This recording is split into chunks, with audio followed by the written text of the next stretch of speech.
नमस्कार दोस्तों, मैं आदित्य शुक्ला आप सभी का एकेएस क्लासेस में हार्दिक अभिनंदन करता हूं।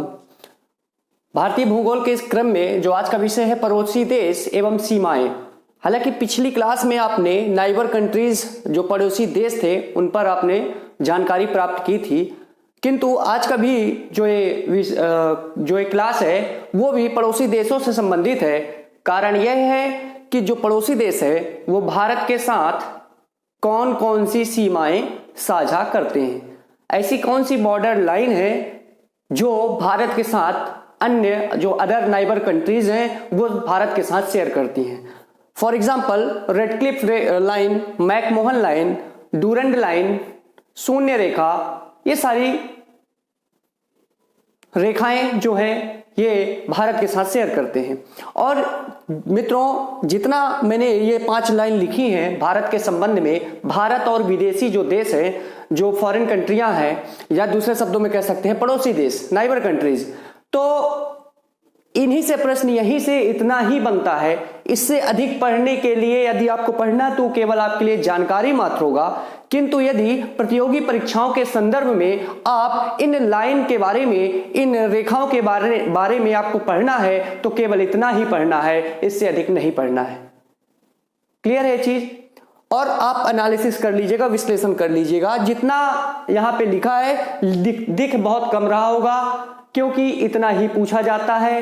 अब चूंकि जितना पूछा जाए उतना ही पढ़ें, जितने में अपना कल्याण निहित है, और अपना समय अन्य माध्यम पर जाकर बर्बाद ना करें। माध्यम का मतलब कि इनके बारे में जानकारियां और आप एकत्रित करना चाहते हैं, इनके बारे में जानकारियों के आप यदि एकत्रित करने के इच्छुक हैं, बहुत अच्छी बात है, किंतु यह आने वाली प्रतियोगी परीक्षाओं में जो ये चीज लिखी है मैंने, इतना ही इंपॉर्टेंट रोल प्ले करेगी जो भी आगामी आप प्रतियोगी परीक्षाएं। क्लियर है चीज? चलिए, और एक सूचना और है, लूसेंट जो आप सामान्य ज्ञान पढ़ते हैं, जो विविध वाला पोर्शन होता है, मिसलेनियस पार्ट, उसको भी मैंने इतना शानदार तैयार किया है कि आपकी आंखें धोखा खा जाएंगी कि ये वाकई में लूसेंट को पढ़ा रहा हूं या कुछ इसमें और इंक्लूड कर दिया हूं। जी हाँ दोस्तों, उसमें मैं लूसेंट की विविध वाले पार्ट के साथ साथ करंट से भी अपडेट कर दिया हूं। साथ में बहुत सारी ऐसी जो चीजें हैं जो आपको याद नहीं होती हैं, उनके बारे में मैंने ट्रिक ला दी है। और एक तरफ जैसे कि आप पढ़ते हैं भारत में पहली महिलाएं, प्रथम महिलाएं, फिर भारत में प्रथम पुरुष, ठीक है, अलग अलग पढ़ना पड़ता है। मैंने उनको एक साथ मर्ज कर दिया है, मिला दिया है, ठीक है, कि भारत में आपसे पूछा जाए भारत के पहले प्रधानमंत्री का नाम लें, महिला, फिर पुरुष का पढ़ना होगा तो दूसरे पेज में जाएं। जी नहीं, आपको एक साथ एक जगह सटीक मिलेगा और विथ ट्रिक मिलेगा। क्लियर है चीज? और क्या क्या मिलेगा वो वहीं पे पता चलेगा जब आप विविध वाला पार्ट जो है स्टैटिक जीके इसे बोलते हैं, ठीक है। तो तैयार रहें। और ये मुख्यतया मैंने जो इसे तैयार किया है वो जेल प्रहरी हो गया, आपका आरआरबी एनटीपीसी अर्थात रेलवे एग्जाम हो गया, पुलिस कांस्टेबल हो गया, एसआई हो गया, ठीक है, सब इंस्पेक्टर की जो पोस्ट आएंगी उसके लिए हो गया, और एमपीपीएससी जो आगामी अब आएगी ही आशा है, ठीक है, और भी बहुत सारी प्रतियोगी परीक्षाएं हैं उनके लिए मैंने तैयार किया है, ठीक है। चलिए पढ़ते हैं पड़ोसी देश और उससे संबंधित सीमाएं, ठीक है, रिलेटेड जो लाइंस हैं उसके बारे में पढ़ते हैं। इस क्रम में सबसे पहले रेडक्लिफ रेखा, मैं उतना ही बताऊंगा जितना इंपॉर्टेंट है। रेडक्लिफ रेखा भारत और पाकिस्तान के मध्य है। याद रखिए, रेडक्लिफ लाइन जो है वो बिटवीन किसके बीच में है? India and Pakistan. क्लियर है चीज? बहुत बढ़िया।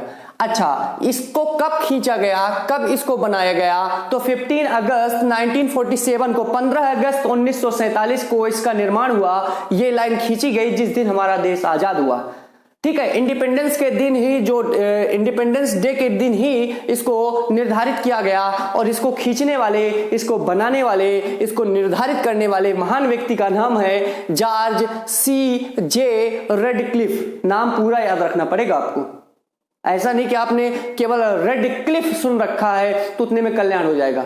धोखा यदि आपको मिला, ऑप्शन में पूरा नाम दिया और कुछ घुमा के सीजे की जगह आपको पीके रेडक्लिफ दिया, दे सकता है, तो फिर क्या करेंगे? तो नाम पूरा याद होना चाहिए। चलिए, तो ये सी जे है, ठीक है, जॉर्ज सीजे रेडक्लिफ ने 15 अगस्त 1947 को भारत और पाकिस्तान के मध्य रेडक्लिफ रेखा का निर्धारण किया। चलिए, इसके बारे में एक और महत्वपूर्ण फैक्ट है, जो ये परवर्ती रेखा का उदाहरण है। परवर्ती अर्थात example of subsequent boundary, example of subsequent boundary अर्थात परिवर्ती सीमा, परिवर्ती रेखा का उदाहरण है। ठीक है, ये चीज। अब परिवर्ती सीमा, परिवर्ती रेखा होती क्या है? जिन सीमाओं का निर्धारण वहां के समाज के विकसित होने के बाद होता है, अर्थात ऐसी सीमाएं जिसको कब बनाया जाता है, जब जहां पे भी बनाया जाएगा, जहां पे भी इन ऐसी सीमाओं को खींचा जाता है, तो याद रखिए वहां का समाज विकसित हो चुका होता है। ठीक है, ये जो बॉर्डर लाइन है, ये जो परिवर्ती सीमा का उदाहरण मैं बता रहा हूं, परिवर्ती सीमा होती क्या है? ठीक है, what is the subsequent boundary, इसके बारे में बता रहा हूं। तो जो सब्सिक्वेंट बाउंड्री होती है दोस्तों, याद रखिए ये वहां खींची जाती है जहां पर पहले से ही समाज का विकास हो चुका होता है, सोसाइटी का डेवलपमेंट कंप्लीट हो चुका होता है, वहां पर ही ऐसी बॉर्डर लाइंस खींची जाती हैं। ठीक है, समाज का विकास हो चुका होता है। तो परिवर्ती सीमा का उदाहरण आप समझ गए, ये परिवर्ती सीमा का उदाहरण है। परिवर्ती सीमा क्या होते हैं ये आप जान लिए कि ऐसी लाइन, ऐसी सीमा, ऐसी बाउंड्री जहां पर खींची जाती है वहां पर समाज का विकास पहले ही हो चुका होता है, अर्थात जो सोसाइटी का डेवलपमेंट होता है वो पहले ही हो चुका होता है। ठीक है, चलिए नेक्स्ट है मैकमोहन। ये याद रखिएगा, परिवर्ती सीमा का उदाहरण रेडक्लिफ रेखा है। ठीक है, नेक्स्ट है मैकमोहन रेखा। मैकमोहन लाइन, चूंकि ये भारत पाकिस्तान के बीच है, सॉरी भारत और चाइना के बीच, भारत और चाइना के बीच है, और इसका जो निर्धारण होता है दोस्तों 1914 में शिमला में निर्धारण होता है। 1914 में शिमला में मैकमोहन रेखा का निर्धारण किया गया, और ये किसके बीच है? तो भारत और चीन के बीच है। क्लियर है? इसका निर्धारण किसने किया? Demarcated by sir Henry McMahon. नाम पूरा याद रखना पड़ेगा आपको। सर हेनरी मैकमोहन ने शिमला में 1914 में भारत और चीन के मध्य मैकमोहन रेखा का निर्धारण किया। शिमला में होता है। एक एक पॉइंट, एक एक तथ्य याद रखेंगे। अब आपसे प्रश्न पूछ ले कि शिमला में निम्नलिखित में से कौन सी सीमा का निर्धारण किया गया, तो आप बताएंगे कि ये मैकमोहन है। कब किया गया? 1914 में। ठीक है, वो कब की गई? रेडक्लिफ 15 अगस्त 1947 में। किसने किया? सीजे रेडक्लिफ ने। कौन? ये किसका उदाहरण है, किसका एग्जांपल है? परिवर्ती सीमा का, है ना, सब्सिक्वेंट बाउंड्री का। चलिए, अच्छा, मैकमोहन रेखा दोस्तों एक प्रकार से चीन व अरुणाचल प्रदेश की भी सीमा मानी जाती है। मुख्यतः ये चीन व अरुणाचल प्रदेश के बीच सीमा मानी जाती है। यहाँ पे देखिए जो डॉट डॉट ब्लू कलर की लाइन आपको दिख रही होगी, ये है अरुणाचल प्रदेश और ये है चाइना, इनके मध्य मानी जाती है मुख्यतः। लेकिन प्रश्न जो पूछा जाता है वो जनरली भारत और ऑप्शन में रहता है। यदि भारत की जगह वहां पे स्टेट्स के नाम आ जाए कि चीन, अरुणाचल प्रदेश, चीन, मध्य प्रदेश, चीन, तेलंगाना, तो आपको आंसर लगाना होगा क्या? चीन, अरुणाचल प्रदेश। लेकिन यदि कंट्री का नाम आता है भारत, पाकिस्तान, बांग्लादेश, अफगानिस्तान, तो आपको भारत लगाना होगा, भारत एंड चीन। क्लियर है चीज? चलिए नेक्स्ट है डूरंड रेखा। डूरंड रेखा भारत और अफगानिस्तान के बीच है। याद रखिए, डूरंड रेखा जो है, लाइन है, ये बाउंड्री जो है, ये भारत और अफगानिस्तान के बीच है। अब याद रखने बात ये है कि इसका जो डिवीजन होता है भारत और डूरंड रेखा का जो निर्धारण होता है वो मार्टिगर, GAR, मार्टिगर ड्यूरंड ने क्या किया? इस रेखा का निर्धारण किया। कब किया? 1896 में, 1896 में डूरंड ने, मार्टिगर डूरंड जी ने डूरंड रेखा का निर्धारण किया। और कौन से देश के बीच में? तो भारत और अफगानिस्तान के बीच में। दूसरा पॉइंट, ये चीज जो घटना होती है देश आजाद होने के पहले होती है, देश के बंटवारे के पहले। ठीक है, before division of India, before division of India उस समय की एक्टिविटी है, ये घटना है, ये 1896 में जो घटित होती है मार्टिगर डूरंड के द्वारा। और ये घटना है भारत और अफगानिस्तान के बीच में डूरंड रेखा का निर्धारण करना। ठीक है, अच्छा, मैंने यहां पे एक शब्द लिखा POK। क्या? POK, पाक ऑक्यूपाइड कश्मीर, हिंदी में पाक अधिकृत कश्मीर। ये जो डूरंड रेखा है, देश जब आजाद नहीं हुआ था दोस्तों, ठीक है, देश आजाद नहीं हुआ था तब इसका निर्धारण किया गया था। चूंकि ये रेखा कहां पर मिलती है? भारत में सीमा जो बनाती है ये इतने क्षेत्र में बनाती है, ये देखिए। ठीक है, यहां पर देखेंगे आप। ठीक है, POK, ये पूरा क्षेत्र POK का है, यहां पास पाक ऑक्यूपाइड कश्मीर का। तो चूंकि अब POK भारत का ही हिस्सा है, तो इस प्रकार हम कहते हैं कि भारत, ये डूरंड रेखा जो है ये भारत और अफगानिस्तान के बीच में है, लेकिन कभी कभी भारत ऑप्शन में ना देकर पीओके ऑप्शन में देता है, तब आप लगाएंगे अफगानिस्तान और पीओके के मध्य में ड्यूरेंड रेखा खींची गई है। ठीक है, ड्यूरेंड लाइन, ड्यूरेंड बाउंड्री खींची गई है। ठीक है ये चीज। अब एक चीज और जान लीजिए कि वर्तमान समय में जैसे केंद्र शासित प्रदेश बन गया है, जम्मू कश्मीर अब स्टेट राज्य नहीं रहा, उसकी जगह 2 केंद्र शासित प्रदेश बन गए, 2 यूनियन टेरिटरी बन गई, जिनका नाम है जम्मू और लद्दाख। कब बनी है कमेंट करके उत्तर देंगे आप। तो जम्मू और लद्दाख के हिसाब से ये बोला जाए कि पीओके अब किसका हिस्सा है, किस केंद्र शासित प्रदेश का भाग है, किस यूटी का भाग है, तो आपको उत्तर होगा लद्दाख का। अब लगभग पीओके पहले जम्मू के अंतर्गत आता था, अब चूंकि लद्दाख का एरिया थोड़ा सा बड़ा रख दिया गया है, तो अब आप मैप उठाकर देखेंगे तो लद्दाख के अंदर, लद्दाख जो केंद्र शासित प्रदेश है उसके अंदर आपका पीओके आता है, पाक ऑक्यूपाइड कश्मीर, पाक अधिकृत कश्मीर। ठीक है, ये चीज याद रखेंगे कि नहीं रखेंगे? अच्छा, ऐसा कौन सा केंद्र शासित प्रदेश है जो 3 देशों के साथ सीमा बनाता है, तो वो कौन सा केंद्र शासित प्रदेश है? याद रखिए एकमात्र लद्दाख है जो कि चाइना, अफगानिस्तान और पाकिस्तान के साथ सीमा बनाता है। ठीक है, बाउंड्री शेयर करता है। यहां पर पूरा चाइना है, यहां पर थोड़ा सा अफगानिस्तान है और ये पोर्शन थोड़ा सा पाकिस्तान का जाता है। लेकिन केवल जम्मू की बात की जाए तो केवल 1 एंड ओनली पाकिस्तान के साथ बाउंड्री शेयर करता है, सीमा साझा करता है। क्लियर है चीज? बहुत बढ़िया। चलिए आ जाइए, नेक्स्ट है शून्य रेखा। शून्य रेखा, जीरो लाइन, ये बांग्लादेश और त्रिपुरा के बीच में है। यहां पर भारत, सब एक प्रकार से त्रिपुरा को आप हटा दें तो भारत ही है, क्योंकि त्रिपुरा स्टेट किसका है? भारत का। तो हो सकता है त्रिपुरा ना देकर देश का नाम दे दे भारत, बांग्लादेश प्लस बांग्लादेश एवं भारत, बांग्लादेश एवं पाकिस्तान, बांग्लादेश एवं नेपाल, तो आपको उत्तर होगा भारत। लेकिन स्टेट्स की बात की जाए प्रॉपर तो त्रिपुरा होगा। क्या होगा? त्रिपुरा होगा। ठीक है, तो शून्य रेखा बांग्लादेश एवं त्रिपुरा के मध्य है। ठीक है, ये याद रखिएगा। 3 तरफ से घिरा राज्य, बांग्लादेश से 3 तरफ से घिरा राज्य कौन सा है? सराउंडेड बाय 3 साइड, उसका नाम है त्रिपुरा। क्लियर है चीज? चलिए, 3 बीघा गलियारा, जो 3 बीघा जो गलियारा है, कॉरिडोर है, वो किसके मध्य है? वो इंडिया और बांग्लादेश के मध्य है। एक साथ ये सभी नाम नहीं मिलेंगे आपको। रेडक्लिफ, मैकमोहन, रूरंड, ये हर पुस्तक में हर जगह मिलेगा, लेकिन शून्य रेखा कहीं नहीं मिलेगा। कहीं मिलेगा आपको 3 बीघा गलियारा, तो कहीं नहीं मिलेगा आपको 24 डिग्री, सॉरी, जो 24th समानांतर रेखा है, पैरेलल लाइन है, कोई ना कोई एक मिसिंग होगा, लेकिन मैं मिसिंग होने नहीं दूंगा। ठीक है, तो चलिए, 3 बीघा गलियारा, इंडिया एवं बांग्लादेश। तो बांग्लादेश और भारत के मध्य 2 रेखाएं, शून्य रेखा और 3 बीघा गलियारा कॉरिडोर। ठीक है, चलिए आगे बात करते हैं। 24th पैरेलल लाइन जो है, समानांतर रेखा है, वो भारत और पाकिस्तान के मध्य है। तो भारत और पाकिस्तान के मध्य आपने 2 रेखाएं जानी, कौन सी? 24th पैरेलल लाइन समानांतर रेखा, और आपकी हो गई कौन? रेडक्लिफ रेखा।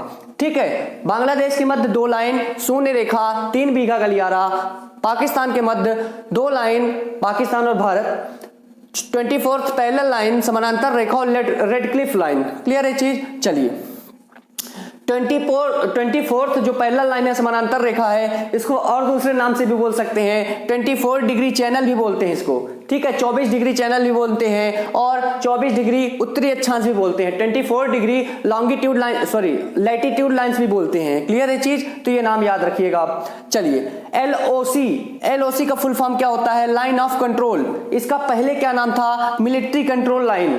क्या नाम था? मिलिट्री कंट्रोल लाइन, या कह सकते हैं इसका दूसरा नाम ही है मिलिट्री कंट्रोल लाइन, लेकिन अब नाम है इसका लाइन ऑफ कंट्रोल। LAC का full form line of actual control, line of actual control. ठीक है, चलिए, ये 1962 में 1962 में जब भारत और चीन के बीच युद्ध हुआ था, बैटल हुआ था, तो चीन के द्वारा जो भारत का कुछ क्षेत्र हड़प लिया गया था, कब्जा कर लिया गया था, वहां पर है। इसकी बात अभी कर लेते हैं। ठीक है, तो इसको अभी थोड़ा सा मैं एक्सप्लेन करूंगा। ये चीज हमेशा नोट्स में लिखिए, हमेशा इनको मन मस्तिष्क में बैठा कर रखिए, इससे अधिक मत पढ़िएगा। थोड़ा LOC, LAC, कारगिल, ये सब थोड़ा सा देख लेते हैं ना। आइए, LOC और LAC को दोनों को पढ़ते हैं। देखिए, ये आपको मैप दिख रहा है, ये जम्मू कश्मीर मैंने बाहर निकाल लिया यहां से।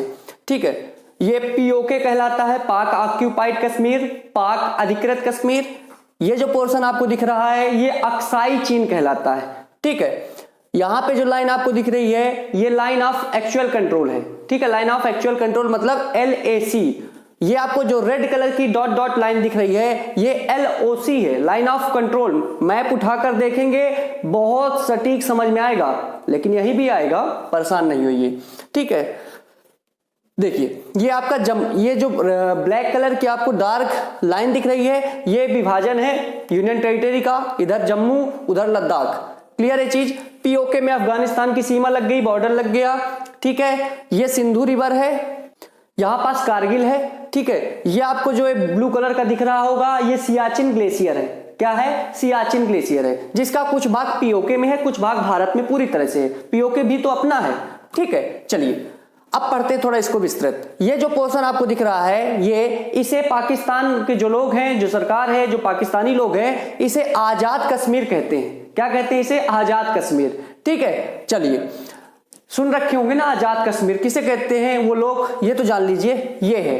क्लियर है चीज। चलिए अब थोड़ा सा देखिए, जो एक अक्साई चीन दिख रहा है आपको, दरअसल जब 1962 में भारत और चीन के मध्य युद्ध हुआ था, बैटल हुआ था 1962 में, तो जो चीन क्या किया, इतने क्षेत्र पर कब्जा कर लिया और हड़प लिया। ठीक है, यहां पर उसने अपना कब्जा जमा लिया और इस प्रकार कह सकते हैं कि यह क्षेत्र भारत के हाथ से निकलकर चीन के पास चला गया। चीन यहां पर अपना अधिकार जमाए हुए है अभी वर्तमान में। ठीक है, जिसे अक्साई चीन कहा जाता है। और यही जो डॉट डॉट लाइन दिख रही है ये line of actual control LAC कहलाती है।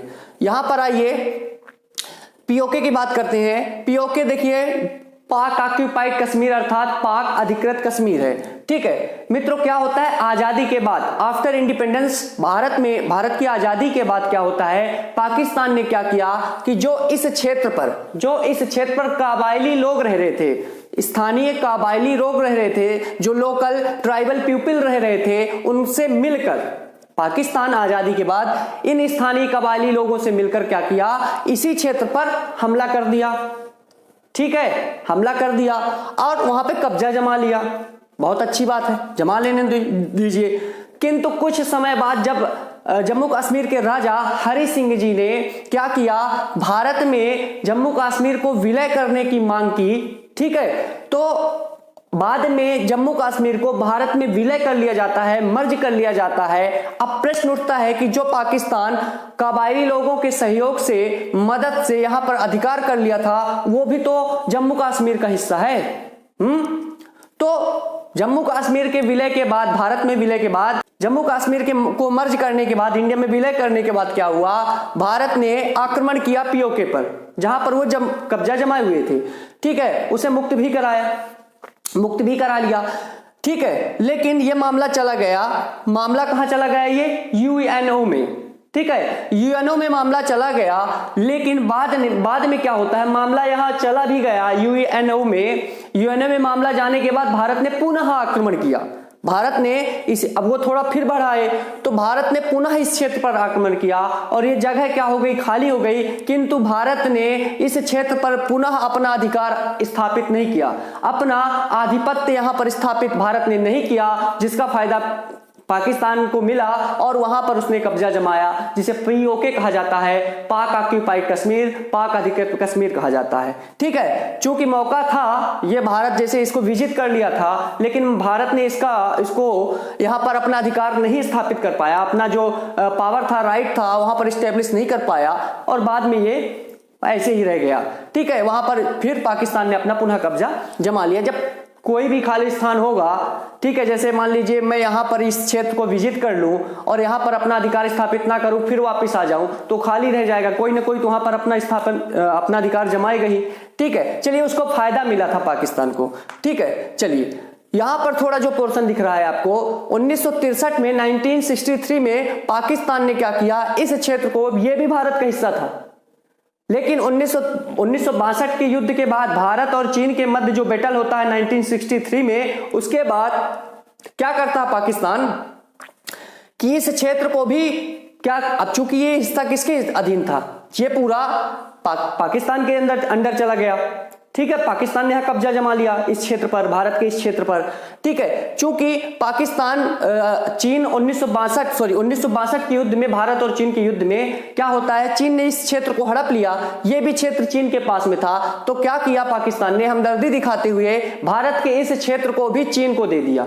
ठीक है, ये क्षेत्र, ठीक है, ये चीज आपको समझ में आई। पीओके और एलएसी एलओसी, किसी दिन प्रॉपर एक वीडियो इतने ही पार्ट का बनाऊंगा और वो बहुत डीपली होगा, लेकिन वो केवल समझाने के लिए होगा। प्रश्न यहीं से बनते हैं। ठीक है, प्रश्न जितना बनना था मैंने पिछले अभी कुछ देर पहले ही बता दिया हूं, जो सीमाएं थी उतने से ही पूछ लिया जाएगा, लेकिन ये आपकी जानकारी के लिए था। और भी जानकारी चाहिए आप कमेंट बॉक्स पर टिप्पणी करें, मैं और इसको विस्तृत कर दूंगा।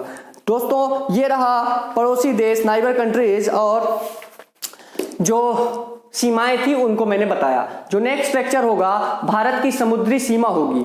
ठीक है, जो भारत की सी बाउंड्री है, समुद्री सीमा है, ठीक है, प्रादेशिक सीमा हो चाहे कुछ भी हो, सब कुछ बताऊंगा अगले क्लास पर।